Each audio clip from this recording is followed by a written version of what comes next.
what is the role of leadership in this world where there is this digital transformation that's happening, whether we did anything about it or not, it's happening. And so here we find ourselves. How do we, as visionary leaders, with a goal in mind, I always do not forget the goal. What is the goal? It is transformation of nations so that the kingdom of God will be in all the kingdoms of the earth. So that is the major goal we have as our big global education program. So whether ITWLA has been involved in all of this participation in global digital transformation, and whether we like it or not, whatever we were doing, the fact is the digital era has just rushed in. There, what do we have now? You're ahead and not you're in charge. You're large and you're in charge. That's the ITWLA spirit of dominion. That's what is needed now in all of our education programs. We have the means to improve communication, to conduct business.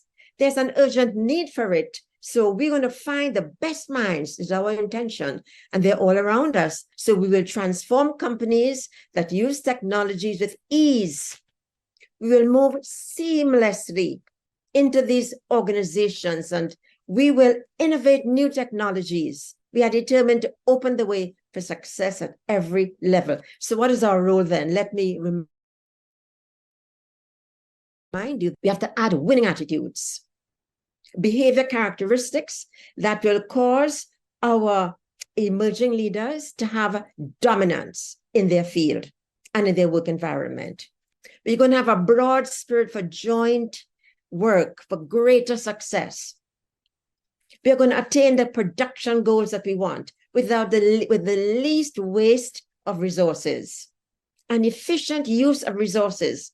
Sometimes we hear environment is destroyed, there's courage is just spoiled because of pesticides and so on. We are going to have a different attitude for bringing about that change. The challenge has been that education has expanded massively, that numbers of graduation are increasing almost every year.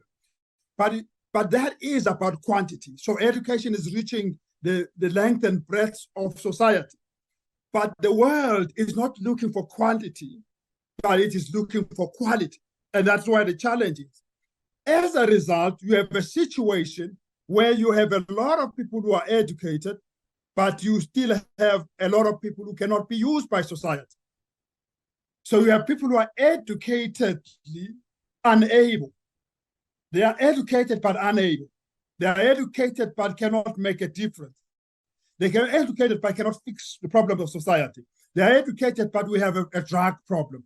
We have a problem of low self-confidence. We have a problem of the systems that are collapsing. But they are educated people with PhDs and other things.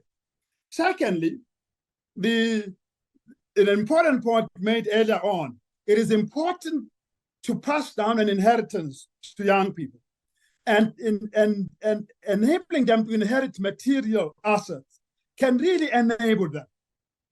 And it can enable them, those who have an high IQ go up the education system and are rewarded and are affirmed. And those who can memorize things very well and also go up and ahead. But none of those two things indicate that those people are able, that those people are powerful, that those people are influential, those people can create things, that people can innovate. It simply means that they can do what they are required to do. The focus now should be on leaders and citizens in students, not on the brain in students. It must be, our focus in education must not just be on the brain in the student, IQ. It must be in the leaders and citizens that are born into students that you are enabling so that they come out fully and they become fully served in society. But we focus a lot on facts and all that. We need education that empowers and enables, which is about refining which is about recognizing that these kids have gifts already in them. They are already able.